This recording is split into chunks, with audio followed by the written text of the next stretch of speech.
Sometimes you just gotta go Bardown. Kirill, top titty 2x4 to end the game. That was nice. Bardown Beauties. That's the sexy part of the game, is it not? The plays and the goals and the... Yeah, that's what you guys like. I mean, it is great. And now, a new episode of Bardown Beauties with Jessi Pierce and Kirsten Krull.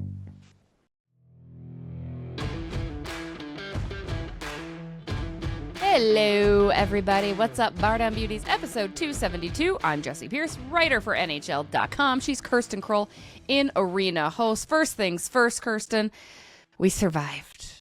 We did it. Round of applause for us. Thank you. Thank you. Take a bow.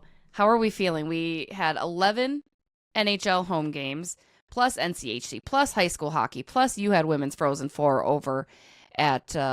on the U of M campus. Why am I blanking? Ritter. Thank you. Ritter, right? And then you had PWHL as well, amongst other things that we have going on in life. March had us all a little crazy. How are we feeling this Monday as we record our episode? I'm feeling accomplished. I feel a new sense of rejuvenation as well. And you know what? I'm really embracing 1 week without a hockey event to attend. Like, I didn't even brush my hair today.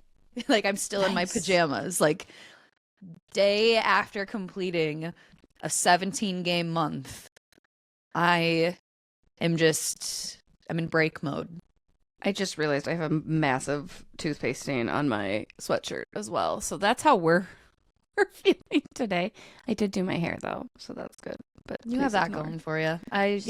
Some of us didn't even brush our hair. So. Made it even worse now, too. That's fine. We're going to move on from it. It's going to drive me nuts. This entire episode is going to drive me nuts. And because I pointed it out, that's how it's going to be. Anyway, yeah, like I literally, days of the week had just kind of gone by. And I know people are probably like, guys, how are you complaining about covering all that hockey? Like, it takes a lot out of you. It's exhausting. Those are long days. Yeah, I'm not complaining about getting to cover the hockey. No. I am just exhausted. Like, yeah, especially like, and it's not meant in a bad way because I love doing it and I think it's so much fun. But going out and entertaining a crowd, especially like if we have a game like we did against New Jersey recently, where you have to bring the energy, it takes so much. It's draining. Like, you just are exhausted after. We'll start there as we talk about the Minnesota Wild and their recent play, as well as looking into the upcoming week. Again, we're recording this on a Monday, so they do play in New Jersey tonight. So we're going to scrap that, pretend that that's not happening, forget everything about tonight's game as we discuss this. And not to go backward, but yeah, John Hines, very unhappy about the way the Minnesota Wild played, who looked unfocused, who looked tired and just completely checked out, which you had New Jersey coming into St. Paul on the second half of a back-to-back in Winnipeg, losing 4-rip, and to just be kind of a no-show. It was very embarrassing, especially at this point in the season, Kirsten. Now, the Minnesota Wild tied with St. Louis. They do have a game in hand, but they are tied with 87 points in that wild card position. They do have the top wild card spot as it sits because of that game in hand. But again, St. Louis is hot. Like, I don't know if they're going to lose another game. They have a cupcake schedule to close out the rest of the regular season. They're on a 9-game heater. I don't mind, I guess, if the Wild take wild card 1 or 2. Either way, it feels like a lost effort. But you can't no-show at any of these games anymore. You got the Devils. You've got the Rangers coming up this week. You've got the Islanders coming up. And then you're back home on Sunday to face the Dallas Stars. There is no room for error anymore. No, there's not. And here's the thing. The Wild, especially when you look at all of the players they've had out that they're missing, that they've lost to injury this year, they've outperformed expectations. Yeah. They have. Just given the handout, they have outperformed all season long. But it is so frustrating to be in this position once again, where like even last season, it was unlikely we were going to make the playoffs, but it was still like, oh, like there's a chance. This year, it's, I would say, unless they really, really just don't show up to any of their games, it's hard for them to miss it at this moment, but there's still a chance they could. It's just frustrating to be at this point in the season once again, where it could potentially come down to the last game of the season to know if they're going to be in or out. And the opponents are going to shift, and it's day by day, and I do always love that approach, and I know John Hines certainly emphasizes that. But you look at it, Winnipeg and Dallas are the two teams that have clinched right now in the division. Winnipeg sits with 106 points and Dallas with 100. Now, it's very possible. Winnipeg's starting to falter a little bit. It is very possible that Dallas goes ahead and takes that number one spot, which again then puts Minnesota in a weird spot. Like, do you want Winnipeg? Do you want Dallas? Do you want Vegas? I mean, all three of those teams on paper and, in fact, on the ice are better than the Minnesota Wild as they sit right now in this current juncture. And that could even be with or without Kirill Kaprizov and Eriksson, and we'll talk a little bit more about them. But you've got that. You've got the St. Louis factor going in. Minnesota currently has a 6-point lead on the Vancouver Canucks, a 7-point lead on the Calgary Flames to maintain a spot in the playoffs in that wild card race. Calgary does have 2 games in hand.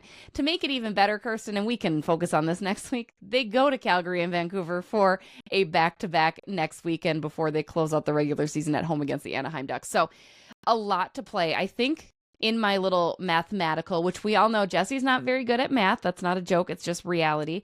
I think if they go 500, they're in. Like they will have too many points. Now, I'm not suggesting they go 500, but I do think that they will be in either that 1 or 2 wild card spot by doing that. Now, again, that depends on how the other teams perform. That's all varying on different factors, but I think that feels a little bit more comfortable that they should be in the playoffs. It should be okay. But my question to you, Kirsten, does it even matter if you're going to go into the play? And I know, and this isn't necessarily to fuel the narrative of, oh, who cares? They just get bounced in the first round. I don't even feel like there's a competition for the Minnesota Wild in the first round. Like every other year you can look at it and say, hey, maybe there's something special. I don't have that same sense. I do feel very confident that they go into that first round of the playoffs against the Jets or the Stars or the Golden Knights, and they don't win one game.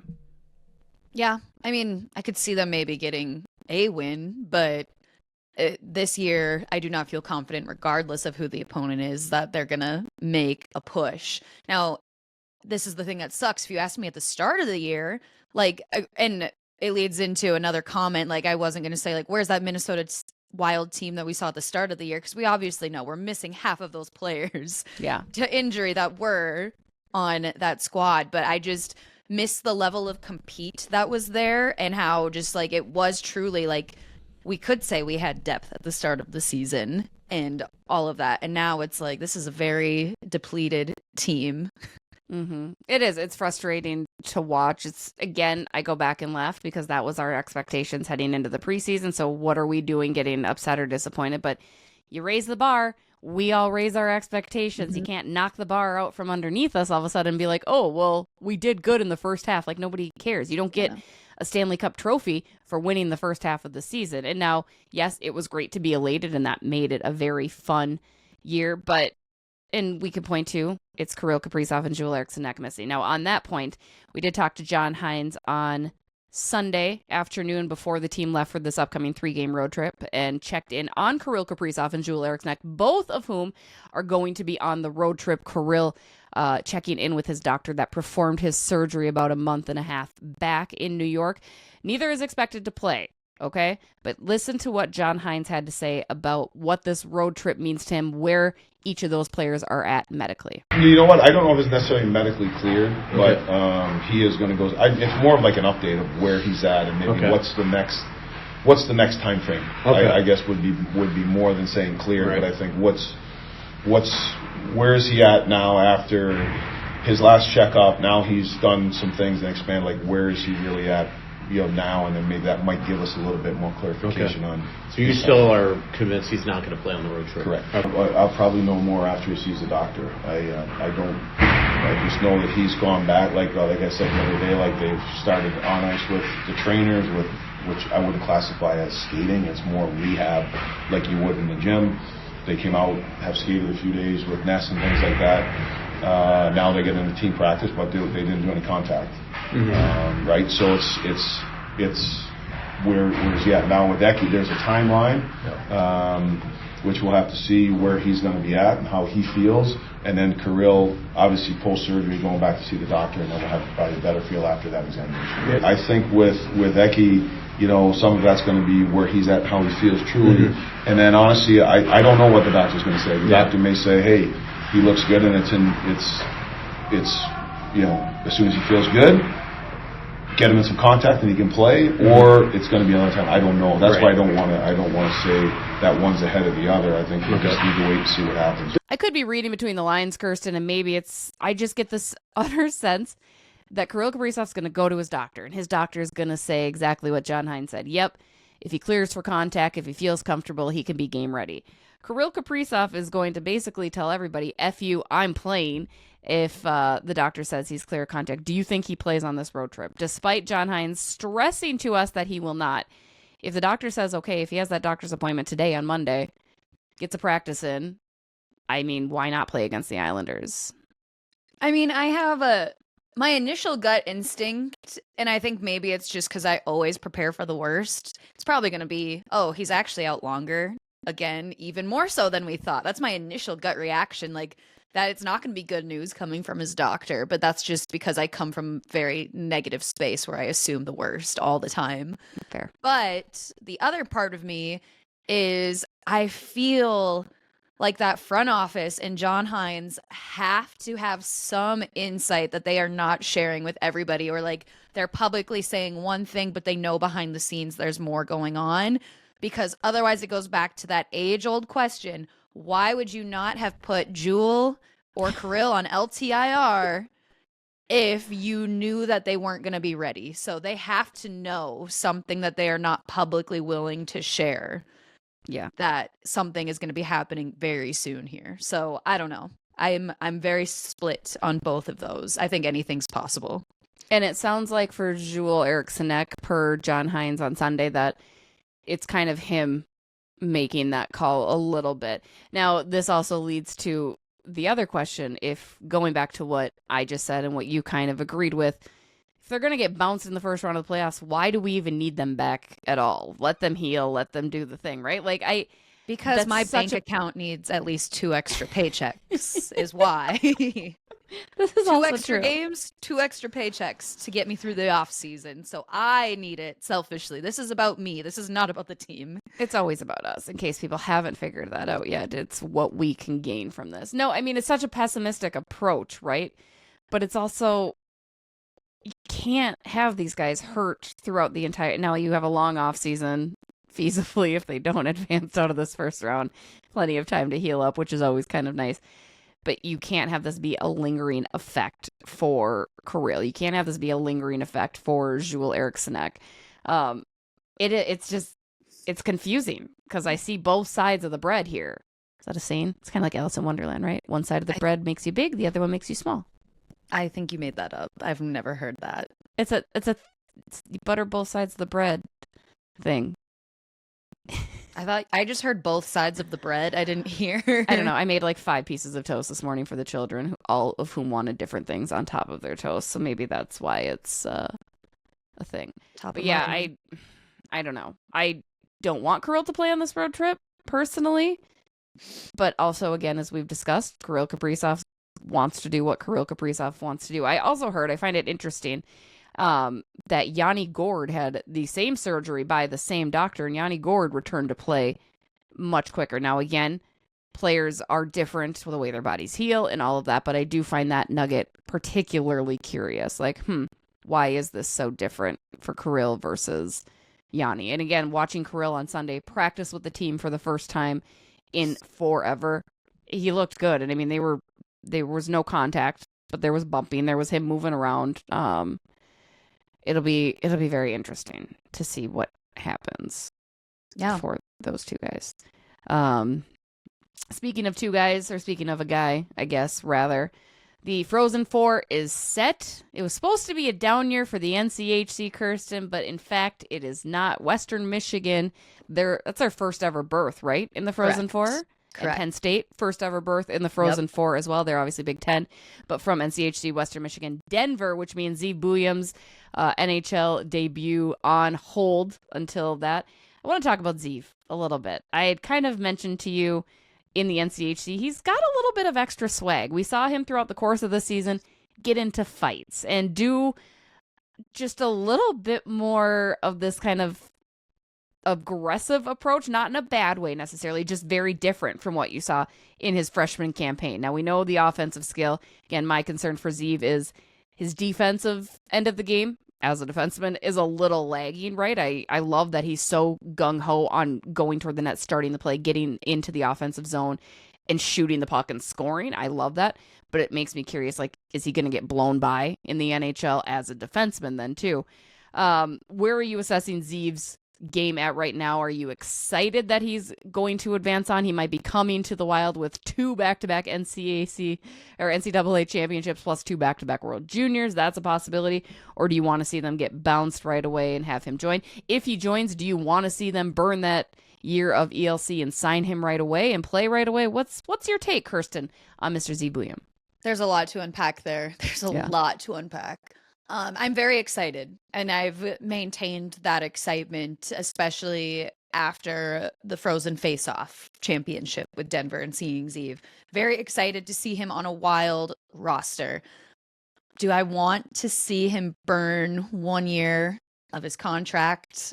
No, but especially if I don't think the Wild are going to make a push. I don't know. Then I think it could be on hold a little bit, but the excitement's there. And so because of that, I'm like, I'm anxious to see what he's going to do. Also, just kind of going back, talking a little college hockey for a second, Western Michigan, I want to see them win the whole thing. And I think I maintained that heading into the NCAA tournament as well. Pat Ferschweiler, Rochester, Minnesota native, John Marshall High School grad. Just really feel that connection there with good old Pat, even though we've never spoken. But yeah. Kindred spirits, if you will. Exactly. And plus, like, Denver, we know they're good. The narrative's going to get boring, tiring of them just continuously winning. Let's make it somebody new.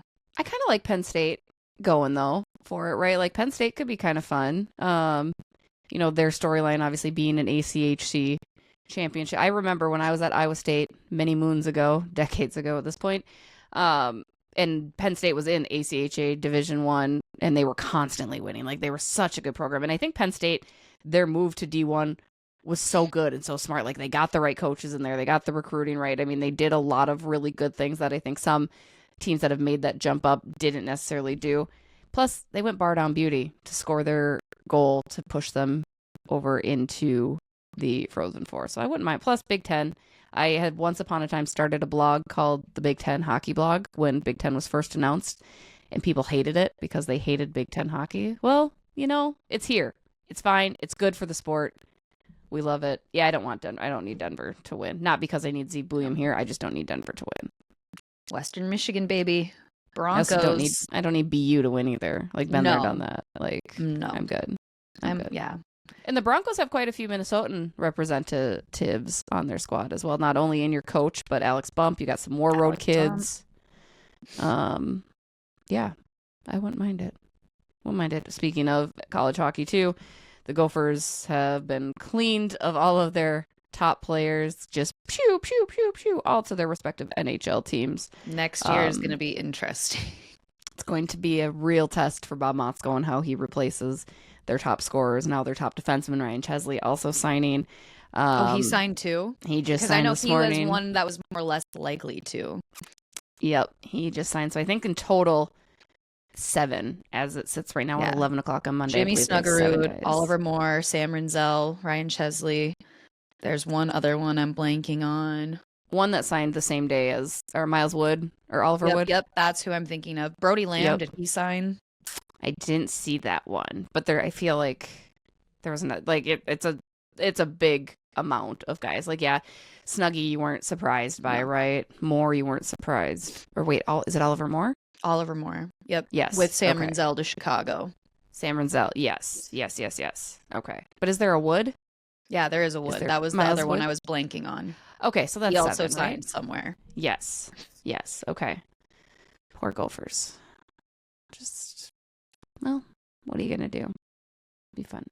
That's going to do it for this first half. We have a ton of questions to get to, but before we do bust into that Cues with the Buttes, I got to give a shout out to my boy Ovi. I love that man. I was so disappointed to not see him score a goal here. He is now just 5 away, though. He scored Sunday night.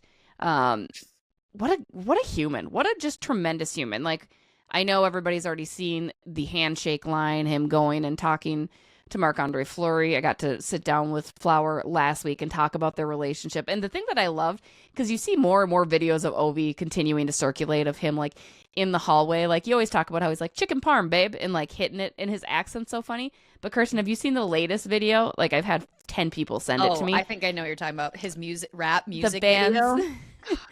Bands will make a dance. Bands will make a dance. But in his accent and his just like his demeanor, it's a super inappropriate song, by the way, too, because I listened to it. I was like, oh my God, this is aggressive.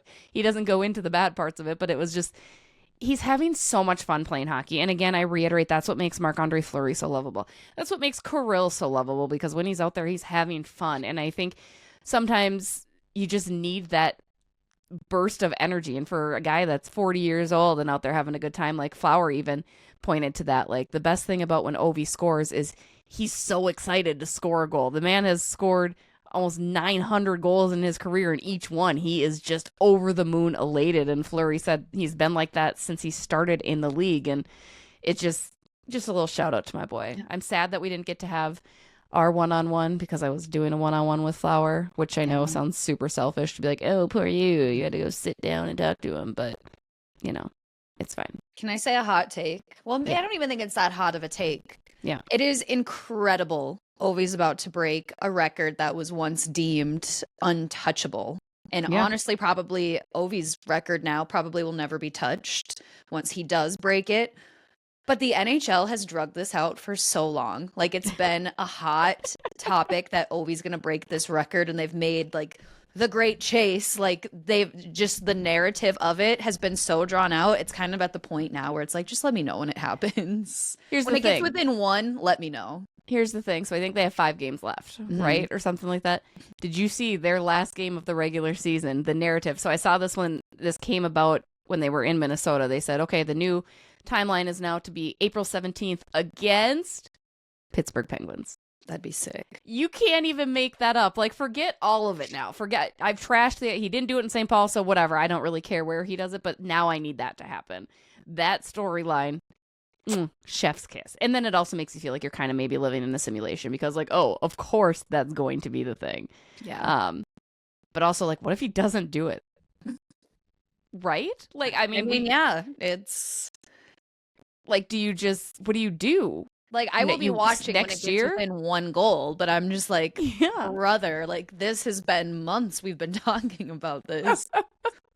Like, for him, he's got to be like, oh, what the hell? Like, he probably has to look at all, like, that time when he set up that kid for his hat trick, and it's like, oh, I could have scored there. It was that one goal that I needed. Oves. Yeah, just what a beaut. What a freaking beaut. He's second on my list behind Gretzky, I think. Yeah. Like, needs to happen. He seems so fun and just so lovable, and I don't know. What a guy. What a gem. We're going to take a quick break. When we come back, Cues of the Buttes. Your favorite P-Dub dynamic duo has teamed up with our friends at SotaStick for a one-of-a-kind merch collaboration. Signed, sealed, and delivered women's hockey superstars Grace Zumwinkle and Taylor Heisey bring their patented personalities with a whole vibe on tees and crew necks, now available only at SotaStick.com. While you're purchasing those, don't forget to toss in some 1980 Miracle memorabilia to help celebrate the 45th anniversary of everyone's favorite on-ice moment. As always, use code Bardown Beauties at checkout for 15% off all purchases at SotaStick.com.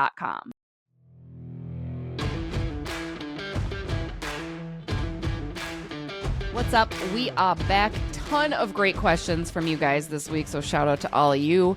We're going to try to cruise through all of them, or at least as many as we can.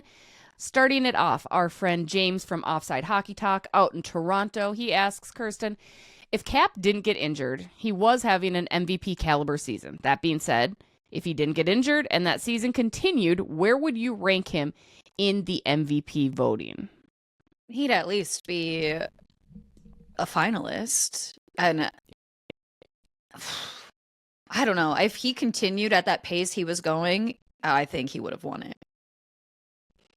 It's hard because, the voters, the people that vote on that, the writers in the Professional Hockey Writers Association, they all have their different approaches, right, as to what MVP of the regular season means.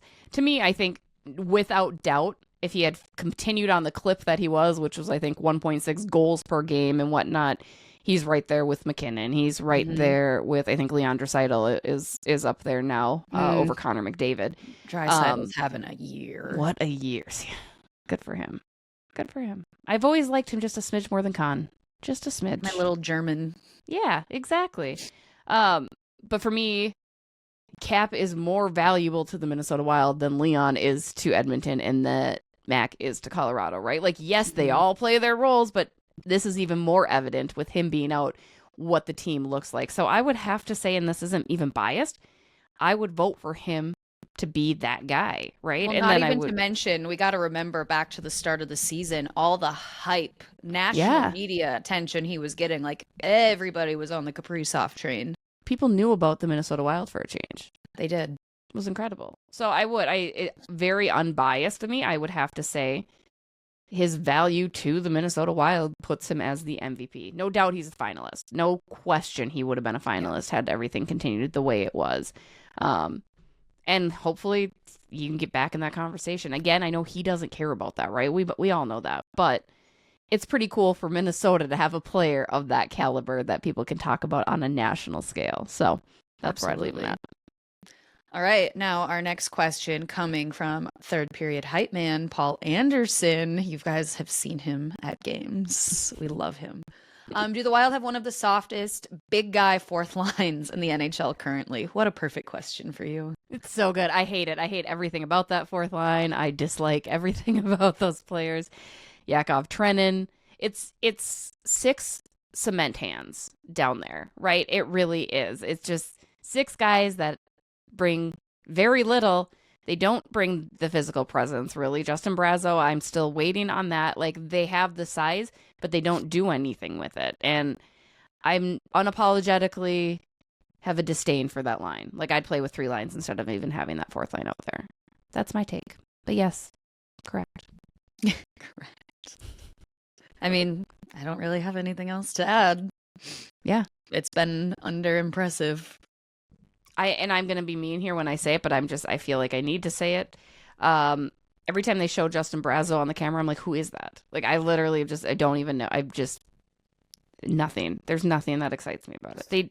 You can say about the fourth line, they do their job. No, they don't even play their role very well. Sometimes they're, to be clear, there was like one game last week where I was like, oh, the fourth line actually did a really nice job. I haven't said that more than once all season. We can continue. My rant's done. I love it. I'm going to say something mean. Okay. Well, we'll move on. I asked you the last question. You did ask me the last question? I'm waiting. I'm still just trying to button it up. Okay. Next question coming to us from Brock Kaprizov, which again, I'm going to go on a limb and suggest is not the real name, but we love it. They ask, how do you see the third pair of defense next year? Now, I'm assuming they're alluding to Zeev Boyum, obviously, coming into play as well. John Merrill, I don't believe, will be re-signed, so we could probably forego that. So you're looking at Kirsten, Faber, Middleton, Spurge, Broads, Chisholm, Bogosian, and Zeev as your defense available. How are you pairing them next year? Gosh. Well, also, we have Juracek too down in Iowa. Good call. We're not even Chisholm. I don't know how. I'm trying to do mental gymnastics too, thinking about the contracts, because Chisholm is a free agent after this season. RFA, I believe. Okay, and then Bogosian, what's his contract? One more year. I'm pretty sure. Bogo. Yep. I don't think we get Chisholm back, and I think Bogo potentially becomes 7th defenseman. But it also depends on Juracek. Who do you put where Zeev he's with? At? Huh? Who do you put Zeev with? I don't know. Right? I don't know. Like, I don't know if you would put him with like a Middleton or I don't know. I've been thinking about this a lot lately, because even heading into this year, if he comes and you sign him, and it's easy to say, okay, Johnny Merrill. And again, I reiterate, guys, Johnny Merrill's been playing fine. He's been fine. He'll be playing hockey next year. I just don't think in Minnesota. I wonder if you put Zeev with Spurgeon. As much as we love Brodin and Spurgeon together, I think you put Zeev with Spurgeon because Spurgeon can help cover up those mistakes, those blemishes that Zeev is ultimately going to have as a rookie defenseman in the league. Plus, you've got Jiricek, Zeev, and Broads as right shot defensemen, right? So that's the other thing is you have to look at the way that lines up. I know everybody wants to see Faber and Zeev together. I don't think we're ready for that, and I think Faber and Middleton have had such a chemistry. But here's the even crazier part, is if you do pair Zeev and Spurge together, you're looking at making either a Spurgeon a sixth or a third-line defensive pairing, or you're looking at Brodin being a third-line defensive pairing, which, again, good problems to have, but it's super curious. And that's the other reason then, too. Maybe you leave Jiricek in Iowa for another year. Let Bogo play out this year because he's on the right. So I would go my pairings, I guess, gun to head. Middleton, Faber, Zeev, Spurge, Broads, Bogo. I'd sit Bogo. I know you would. Check a chance. I would too. I don't, again, that's not how management likes to do it, right? No, I know. But so yeah, that's I what don't disagree. I would do, but I'm also not in the front office. That's true. It is. Again, it's a good problem to have because you finally have a blue line that's pretty plump on really solid options. But yeah. And also it depends. I don't know what it is like to recover from a lacerated spleen. Like, is he fine to go next year then? The report from PR was he'll be ready by next season. Perfect. Love but that. He's out the rest of this year. There we go. Okay. Ow. Okay, moving on to our next question from Chris Shad. It's a two-parter. How important do you think a regular season ramp-up is for Kaprizov and Jewell? And if they are able to return, how many games would you like to see them play before the playoffs? I go back and it's actually probably very important because they've both been out for so long. Like, it'd be one thing if they had missed a couple weeks here. Like, getting back into that game shape, any player will tell you how difficult that is. And Kirill has mentioned that before, how hard it was for him to just hop in to the playoffs. And you saw that lingering effects of him into the start of the year last year, right? So I think Kirill wants that longer runway, needs that longer runway. I would like to see him get... You don't even have any games left. Like, you're running out of time here. You've got 1, 2, 3, 4, 5, 6, 7, 8. We got 8 games left, I think, as of, again, Monday. I would like to see Kirill get 4, frankly. And that's probably being overabundant, but I want to see him get 4. Ecker, I would like to see him get 3, if not 4 as well. I'm a little less needing of him to get the games in. I don't know why, which is probably silly, but I just am. But that's what I would like. Kirsten, what do you think? It's hard for me to say as somebody who is not an athlete in the sense of I don't know how much time you would really need. I don't know. I think, honestly, it kind of goes back to a similar sentiment I shared about, like, Brodin. Having them is better than not having them. So even if they had, like, 2 games per se, that would be huge. But I don't know what their recovery time is. I don't know what they need. So it's harder for me to say, I suppose, to give a good answer on how many games I think they should have. Oh, God, I need, like, a bunch. I'd be like, I'm so out of breath. Yeah, same. I would need a whole season. Come back at me next year. Like, I can't do this. Yeah, be interesting to see what happens for sure. Next question coming to us from Stephen B, which is at Viking King 888. Kirsten, yours is perfect for you. He wants to know, would you trade Marco Rossi for Elias Pettersson 1-for-1? No. Like, no, I wouldn't. I like Marco Rossi. I think there's so much potential there. No, I want him on our team. Okay. He's young. I bet Bill Guerin would trade him 1-for-1. Okay. You've been saying that all season, and he's still on the team, so... Yeah, that's fine. Just time's a ticking. I mean, Pettersson struggled mightily after they made that JT Miller trade, which was kind of hilarious because JT Miller went on and thrived. But Pettersson's a really good player. I don't think Vancouver was wrong in hindsight, sure. But at the time, that's the play I would have chosen too. Like I would have been like, dude, this kid's way more skilled, way better hands than JT Miller, and is less of a prick, for lack of a better word. So, yeah, no, I'd do it. That'd be a hell of a 1-for-1, in my opinion.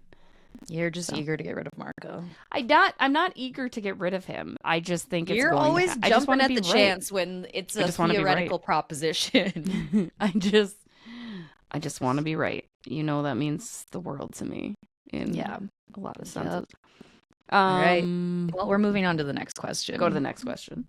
Dan Bradley. Liam Ogren is nearly a point per game player in the AHL, 32 games played, 16, 14, and 30 record. But the Wild have a lot of time and money tied up in left wings, assuming Kaprizov extension and Boldy, Foligno, Trenin. Are the Wild more likely to convert him to right wing, or is he going to end up a trade candidate? If you do not buy out Yakov Trenin's contract this summer, I am going to just, I don't know, do something very egregious, something very uncharacteristic. I don't know what I will do, but my goodness, buy the contract out and put Liam Ogren there. It's not that hard. No, I don't think, in all seriousness, though, I don't think they trade him. I think they recognize his value. They have been trying to give him the opportunity. He would be up here right now if they could afford to have him up here. I have no doubt about that. I think he's gone down in Iowa, and he's had a really good attitude about it, too. Like, each time I've spoken to him when he does get that recall, he's been very like, yep, nope, it's been great down there. Everything's good. And that says a lot to the front office and management and to the coaches, too, right? Like, all right, this is a kid that gets it. He understands, and again, has that skill. He's still a young guy. So I don't foresee them trading him at all. And you're right, and with the other guys you'd mentioned, with Boldy and Foligno and Kaprizov all on that left side. Now, Boldy can go over to the right. He's done that before. I think Foligno you keep on the left. And I'm trying to think. I don't know if they ever played Liam over on the right, but I do like him on left. Buy out Yakov Trenin. It's an easy thing. Or sit him in the press box, I guess, if you're convinced that you don't want to buy him out, but whatever. I would play Liam Ogren all day, every day over number 13. Yeah, no notes. Like, you're not going to trade Liam Ogren to keep a Trenin on your team. Like, that's just not going to be a thing. But also, I was thinking, too, like, even just, like, about readjusting kind of positions. I was thinking, too, even when we saw throwback Matt Boldy playing center for a little period of time. Right.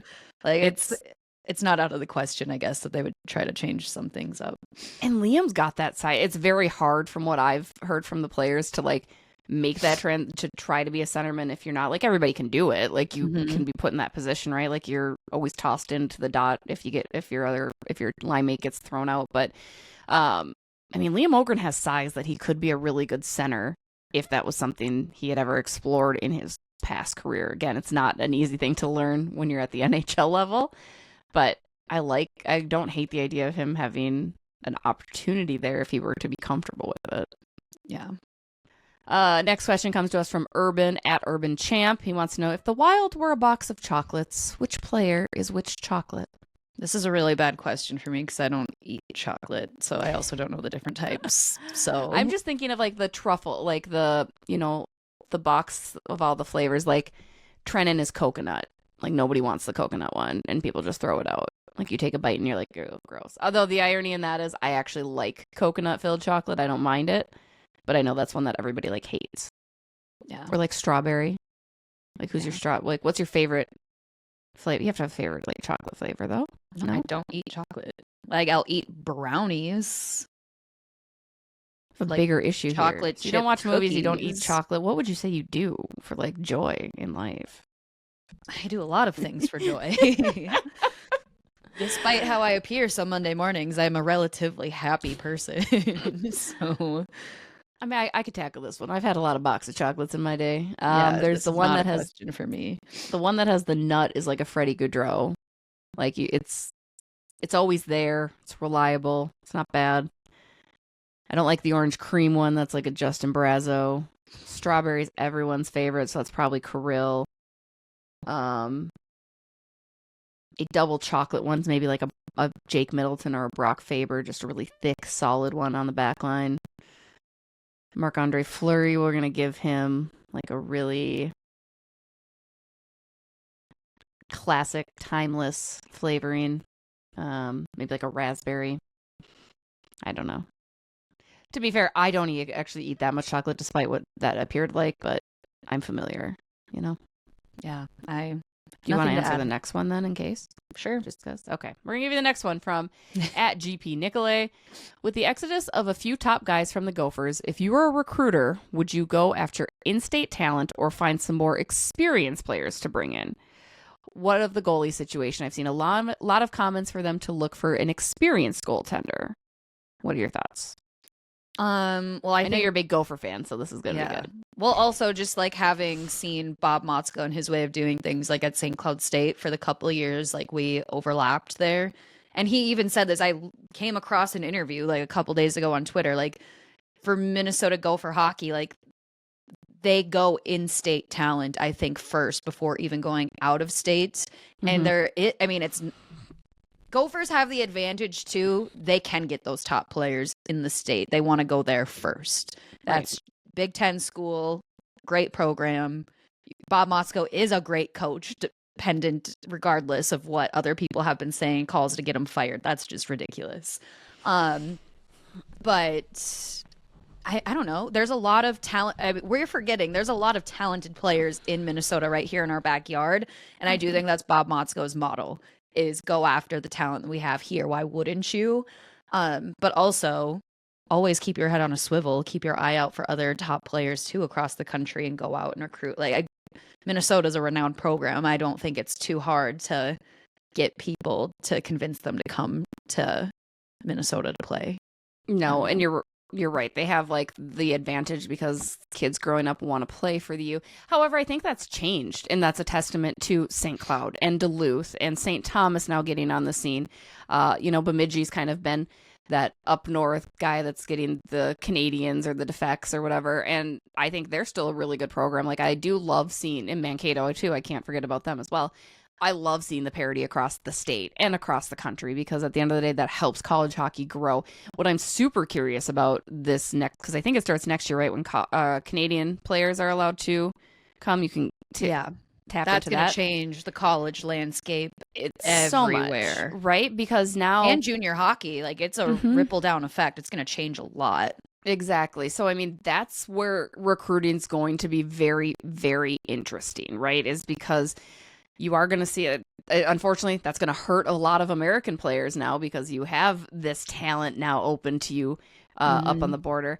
To the point, too, about getting more experienced players. I've always enjoyed that. I mean, that's Duluth won their national championships on older players, right? And you see some of these, it's very different when you have a 24-year-old big-bodied player coming in on the college hockey scene versus a kid that, was named Mr. Hockey maybe his senior year of high school. I mean, those are two very different players, two very different experiences. So I say Motzko goes after whatever he can. Now, the other advantage is Big Ten hockey. There's a little bit more money there. There's a little bit more exposure. So that's also going to play into Motzko's hand. I would say one of the disadvantages is you have the opportunity to go across the country, get these top players, but you can't promise the same playing time to all of these players. Right. Or a lot of players will want to come in and want to be the guy, and they have the talent, but they can't be because there's only so many spots. So I think that's one of the disadvantages too with trying to get all of the top talent to Minnesota. Yeah, exactly. No, it'll be very, very interesting on how they reload because as Kirsten and I mentioned in the first half, there's 7 players, I believe, gone from the Gopher roster, 7 top players, top minutes, top lines. So they're going to definitely, and I don't know that it is as easy for the Gophers to just reload as it has been in the past for the reasons I mentioned, right? Which again, I think is good. I say this as a Gopher fan. I love having a good St. Cloud team. I love having good, plus then I can hop off the Gopher bandwagon when they lose and I can find another Minnesota team to cheer for because we love Minnesota to succeed in hockey. But it's different. And I think a reminder to everybody, if you want college hockey to grow or you want hockey to grow in general, you have to be excited about that disbursement of talent going other places. So you can see Western Michigan's get in, Penn State's get in. Like it's exciting for the game. So I'm here for it. Yeah. Well, this leads us into another question. And Jessi, I also feel this pertains more to you than me because I consider myself more like on the entertainment aspect of sports as opposed to like the journalistic aspect, which like I have done previously and still do on a little bit here and there, dabble in. But overall, do your let me start that over. Do your male peers in the press box genuinely respect you as sports and hockey journalists, or do they feel you're influencers? For what it's worth, I think you guys do great. No offense taken to that question either, because I get it, because certainly Mike Russo isn't bringing a ring light with him up to the press box to take pictures and do videos and all of that, right? So I understand that it can be misconstrued a little bit. For me, I've always approached it as like, I'm a sports reporter first and a journalist, right? Because I'm in there getting the news.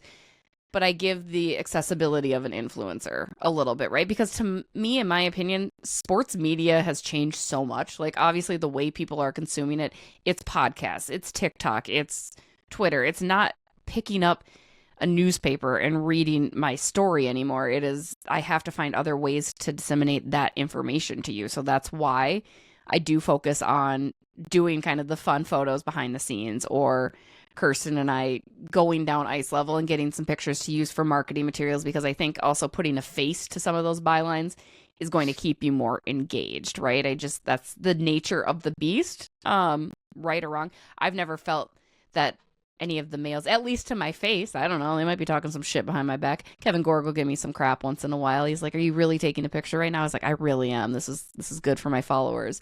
So I think I play a hand in both. I loathe the word influencer. I would like to find another word for it, but I don't think it's made me any less of a professional reporter. I think it's just made me a more modernized reporter.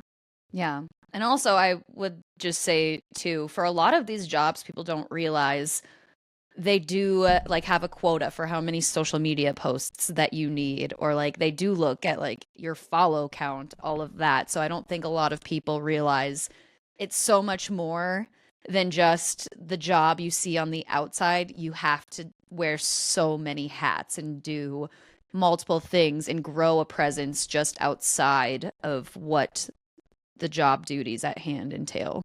Every time. Yeah. Like even in college, like I think I was like, maybe I'll be a broadcaster, maybe I'll be a writer, maybe I'll be a social media person. Maybe, I mean, I do all of that now in one job essentially, but be well versed. I like it.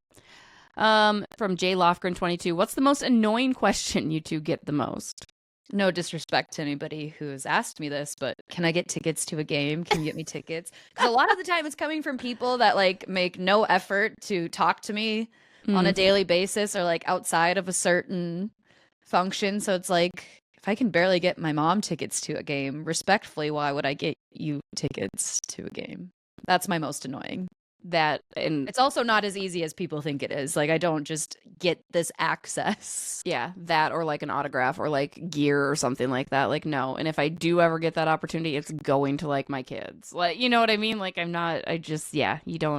we don't get that. That's where it'll cross the line of professionalism, right? Like, very few times am I ever going to go out of my way to try to get that connection. And if I do, it's for a charity, or it's, you know, a big Christmas present or something like that. Because yeah, it's just that can't be doing that. I get asked if I have an OnlyFans a lot as well, and I don't, so sorry. Yeah. What can you do? Okay. All right, let's kind of buzz through these next couple. Gary K, is Velstead the number 2 next year, or do the Wild explore someone this summer? Oh, I thought I was supposed to ask that one for you. Oh, yeah, you were. Do you want to ask that one? Yes, I do. Okay. Is Wallstedt the number 2 next year? Do the Wild explore someone this summer? It wouldn't surprise me if they do explore. I think in their minds he is the number 2, but with how poorly this season has gone for him, it's got to raise some questions. I think it's very fair of the Wild to look at it and say, hey, maybe if there is somebody else out here, maybe you do look at doing a 3-goalie rotation to start, or you at least bring someone in. Internally, they have nobody else. It is Jesper. That is the guy. They don't really have, I don't think, anybody that's even near potential to come up. And I think Jesper is going to earn his spot, but there's a desperate need of a reset for him. So explore it, find out, but he'll probably be your number 2, but I wouldn't surprise me if they find a cheaper goalie to also play, like an older goalie to play like another role. Well, and granted, the money situation and whatnot, but I just feel too, even looking at the standpoint of like even just bringing him up more experience or whatnot, we have not seen Jesper since the fall. And again, a lot of that has to do financial reasons, but also I think it's a little telling too. We haven't seen him back up in St. Paul. Yeah, exactly. The wall of St. Paul, it's just got some chips in it right now, I think. B Sheenrock 16. I don't even think I pronounced that right. I'm so sorry. How did you get involved in this? I liked hockey, and I learned I could get paid to talk hockey. There's a whole long story that we'll have to get into at another time that I'm sure we can do at maybe a live show coming up in 2 weeks. We'll see. But that was basically the crux of it. I thought hockey was awesome. I learned I could get paid for it. And I said when I was 18 years old, I was going to work for the Minnesota Wild. And lo and behold, I've done myself even better and work for the NHL. So, boom. Yeah. I always wanted to go into sports broadcasting. I went to St. Cloud State. The rest is history. Love it. Love it. Alicia, and again, congrats. I don't know that I've done this on there. She had a baby. We're very excited for her. Now that the playoffs are near, predictions for conference winners and Stanley Cup winner. I would love to check in, Kirsten. How are your Detroit Red Wings looking right now? Who I believe we're going to they're win. They're still vying for a playoff spot. Like, they still are in contention to be. They're not the top of the division. They should have been better than they are. They should have been better. There's a lot of teams. Did you see Columbus making a push for the playoffs? No, you didn't. Did we see Seattle taking as big of a dive, officially eliminated from playoff contention as they did? No. But we did see San Jose just bellying up like they did. Shout out to Macklin Celebrini's car getting hit by the Rangers team bus after the Rangers just popped 6 goals on them too. Like, God, what a bad day. Yikes. Who's your conference winner for the West? Winnipeg. Okay. Who's your conference winner for the East? God, I'm going to be honest. I don't know where things sit fully in the East. I don't either. Carolina. I feel like they change. Carolina, because you just love Carolina. And who wins the Stanley Cup then? Winnipeg or Carolina? I've told you, I've given up on Carolina. Like, in the sense that, like, I think they're going to win the cup. So you're cheering for the Winnipeg Jets? I think Winnipeg has a better chance. And no, I'm not cheering for them. Let's make that very clear. Feels like you're cheering for the Jets. I'd rather see an Eastern Conference team win the cup. I'm going to go Dallas in the West. Shocking. And I'm going to go Washington in the East. I think that would be a really cool, fun line. But I'm going to go Dallas wins. Okay. So that's where we're at. You get the final question. Go. Hockey and loud music. Which athlete from another sport do you think would fit in with the Wild on the ice? Justin Jefferson. I was going to say JJ McCarthy. Oh, and JJ played a little hockey, right? Mm-hmm. Okay. All right, we're going football, guys. We like it. We love it. We want some more of it. I would love Ant, but I think he's way too cocky for it. And no. It wouldn't work. Where at least JJ, I think, is very good at the teamwork function that is needed for hockey players. I like JJ McCarthy, though. That's a good call. Yeah. God, hope he is ready to sling that pigskin. I'm buying a McCarthy jersey. Like, I wanted to this year. Like, I am all in on the McCarthy era. Are you a girly that buys jerseys with names on it often or no? Yes, I only buy jerseys with names on them. Do you? Mm-hmm. Yes. See, I never do. Like, Mark Messier behind me, that's just because it's signed. Like, I don't have any name jerseys otherwise. I have 2 Foligno jerseys. It's aggressive. I know. You should get one of those signed. I have a Jason Witten jersey. I have a couple Mike Fisher jerseys. I need a McDavid jersey. I need a McDavid jersey. All right. Yeah, I avoid most Or of if the anyone time. wants to gift me a Jonas Brodin jersey, I could use one of those too. There we go. Yeah, this is us asking you guys for things. How about that? Yeah. How about that? I'm going to learn Swedish so I can respond to Jonas Brodin in Sweden after he called Celsius drinks disgusting.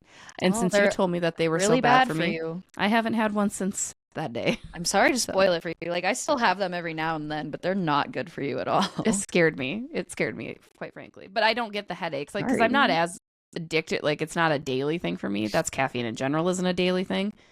Except this month, I was probably consuming them more often just because I felt like I needed something. But the crash is so bad for me, too, after caffeine. Like, I hit a wall and I'm dead tired, so. Well, I'm fueled by caffeine, as you can see, as I drink my 2-3 cups of coffee in this one episode. Good work. Proud of you. We are back in action. Love it. The Wild are on the road. Thank you to everybody that got their questions in. Shout out to Talk North, SotaStick, Royal Credit Union, and Grain Belt. Don't forget, check out SotaStick's new merch, the 1980 Miracle stuff, as well as the Taylor Heisey Grace Zumwinkle collaboration. We love that for those girls. Super fun. And don't forget to come check us out at the Minnesotan. Don't forget, I haven't told you guys. Come check us out at the Minnesotan in White Bear Lake next Friday, the 11th, where we'll be previewing the Frozen Four, talking a little puck there, talking a little wild hockey, as well as the Masters, because Kirsten and I, big golfers, you all know this. Minnesotans having us out. We're super excited for that new venture. And we will probably, maybe, I don't know, have a Tom Reed's live show this month. Stay tuned to our socials for that.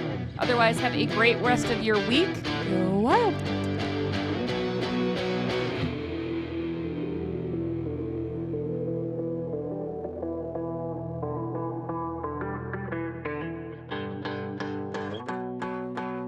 Near, near, near, near, near, near, near, near.